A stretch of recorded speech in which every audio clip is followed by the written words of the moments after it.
Welcome to the Solemn Yu-Gi-Oh channel where we discuss everything collecting and investing in Yu-Gi-Oh! Today we have some more cards I'm sending off to PSA for grading, and this way you can see, what am I interested in, what am I looking at, what do I think is worth it to grade. If there's still anything you need to grade cards yourself, there's a link in the description with all of the things I like to use, like penny sleeves, card savers, all of that good stuff. So today is a bit of a smaller sub than usual. As you saw, last month was actually an insanely huge one. This one is a little bit more, a little bit more normal sized, but each card may have more value in comparison to last month, where there were more smaller cards. So starting off, we have our Chimeratech Overdragon Ultimate Rare First Edition, one of my all-time favorite cards. Like I always say, Zane is daddy. I loved the episode where he summoned this, absolutely insane. It's an ultra rare ulti, so very hard to get. I actually have one being graded already currently, and this is just a second one. I'm hoping for a 10 on one of them. I don't think this will get a 10. There was a slight little bit of whitening on the back. I think a corner somewhere. I would have to check again, but there was something where I was like, okay, probably not a 10. Also, centering is off, if you notice that. However, still a really gorgeous card. European ultis are extremely fragile, like extremely fragile. It's basically paper thin. Just the fact that it's in a slab already gives me, some breathing room, because these bad boys, they go from 10s to 9s to 7s to 8s to 5s just like that because of how flimsy these are. Hyperbole, of course. But yeah, gorgeous card, one of my favorites, and this is my second one. I'm hoping one of them at least gets a good grade. Like, it would be nice to have at least a 9, or maybe the one that I'm currently like having graded as a 10. I don't know. I don't remember. Next up, we have 3 Cyber End Dragon. Once again, I don't think any of these are 10s. It's hard to find any that are still near mint. I mean, in general, pulling a Cyber End ulti is already insanely hard. Add to that it's so old and that EU ultis are just so weak. It's just borderline impossible. So the reason I'm still sending these in is because I would like to collect a master set of Cyber End Dragons. I would like to have every single grade from 1 through 10. This is just me being mega OCD and wanting to try something different. We'll see if I ever make it. But so maybe one of this will be like a 7, maybe one will be 8. I don't know. We'll see. But I know for a fact, like, each one of them has something wrong with it. Like, for example, this one, top right corner, has some whitening. I don't know if you can see that. And then on the back, it probably has an issue as well. I would have to check again, but they each have some issues. Like here on the top, you have some whitening. I think one of them also has the ulti stamp pressing true. Here also some whitening. So they all have like the slightest bit of issue. Once again, a lot of people would look at that and go, oh, it's mint, it's a 10. Like, nah, it's not.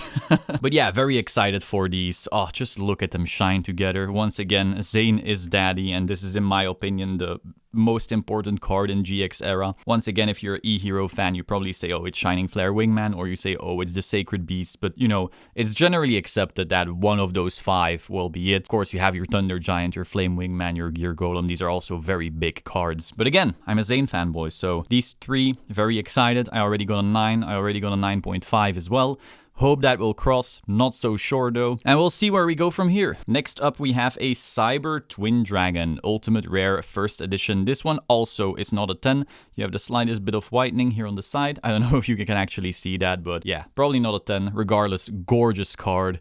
Once again, as you will notice, most of this sub is honestly Cyber Dragons. Overall, card, centering isn't perfect. Slightest bit of whitening on the top edges, so I'm not expecting a 10 or even a 9. This may actually be like a 7 or an 8. We'll see. Maybe we get lucky. Overall, though, look at that pop. Holy fuck. Next up, Overload Fusion. Definitely like the least exciting. Actually, no. It's not the least exciting card in this sub. But, if you have a Chimeratech Overdragon, you want an Overload Fusion as well. Absolutely broken card back in the day. Still playable in Cyber Dragons right now, I believe, because you send it off Anaconda to get Rampage Dragon, Chimeratech Rampage Dragon to OTK, I believe. So even now, it's like a playable card. And I mean, if you're grading a Chimeratech, you want that Overload Fusion next to it. It's just that simple. Next up, a Zombie Master. This one is honestly pretty beat up. We'll probably get a low grade. I just want it encased. Simple as that. It's a really cool card. One of my all-time favorite zombie cards. I'm also sending this in like the lowest tier of grading. So it's not like I'm losing major money or anything. I just want it encased. I think what's pretty interesting to note is I believe we're gonna go through a little bit of an evolution now.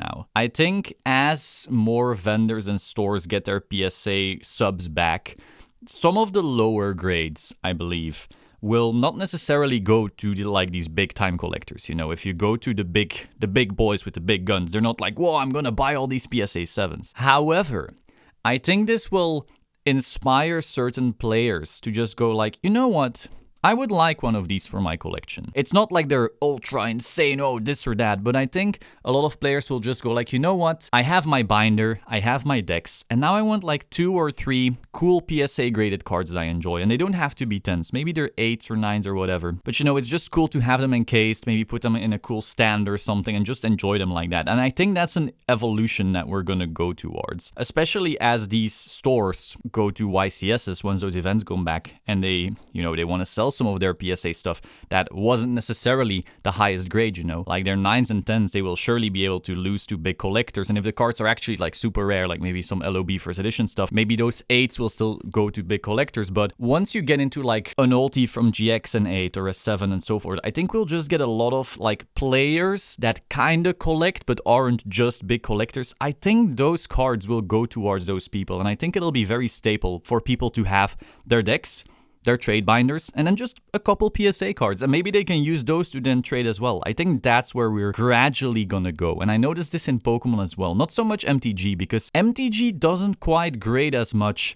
random cards or like fan favorite modern cards. They mostly grade like, you know, ABU for Horseman stuff, and beyond that it's not really a thing. Whereas here you have people grading Karibos and Elemental Heroes and Cyber Dragons and Ghost Rares and all of these cards, even Collector Rares and Starlight Rares, right? That's where I think we'll go. I think we'll get to a point where, you know, people will just have a couple PSA cards, even if it's not big time collecting stonks, just fun to have, you know. And this is that kind of card for me. This is the kind of card that I'll just enjoy, even though it's a mere 7 or a 6 or whatever. And, you know, it's just cool to have it in case. It's a card I always loved, and it's not expensive. Like, I paid $30 for this. It's not a major deal. That's where I think we'll start seeing things go. You know, just appreciation for the sake of appreciation in very, very small collections as a side to the binders and the decks, the deck boxes and so forth. Next up, we have another Proto Cyber Dragon. So this one isn't too big of a card. It's a rare, ultimate rare, so not very hard to pull. It was in retail boxes. Also not a 10 because of some whitening on the top. Still, you know, if you're gonna get your whole cyber collection together, you still want your Proto Cyber Dragon. I think it was like, what, $10? Then,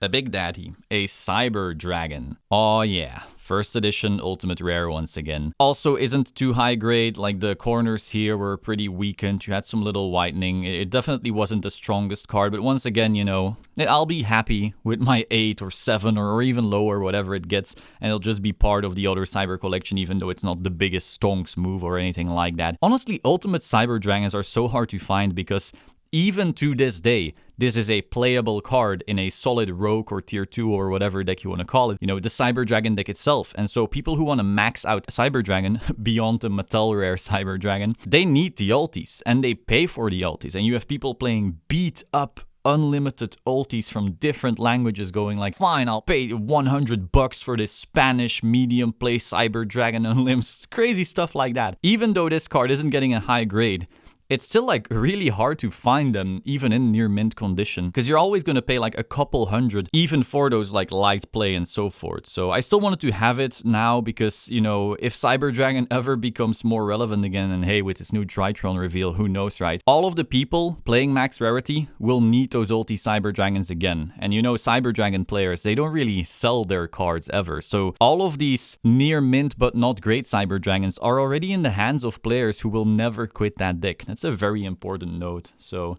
I wanted to have it while I still could, because even if we see like any type of retrace on the old stuff, and we may, I don't know, so far we haven't, which is crazy, like stuff has just been going up, up, up, up, up. But even if we see any type of retrace, I don't think it will be on the cards like this one. Not only did they not see the craziest increases, because most of the increases were on like Dual Monsters era, and of course like everywhere you had increases, but the craziest ones were on Dual Monsters era because, you know, you had cross collectors and some of the even like speculative investor types going for LOB and so forth because, well, they thought it was like base set or alpha. So cards like this where we know a Cyber Dragon player is gonna put this in their deck regardless, and the collector market can go up and down and sideways and in circles and start hula hooping and go on a skateboard ramp and like make a couple flips. We can do all of that in the collector's market, but a Cyber Dragon player still isn't gonna sell their fucking Cyber Dragon. I don't know, it's something to keep in mind. I think this card will remain quite well insulated, not necessarily in like PSA 10, because then you're of course like treading into that collector's market, but you know, even 7s, 8s, the near mints, the raws, again, you're not looking for that top dollar stonks,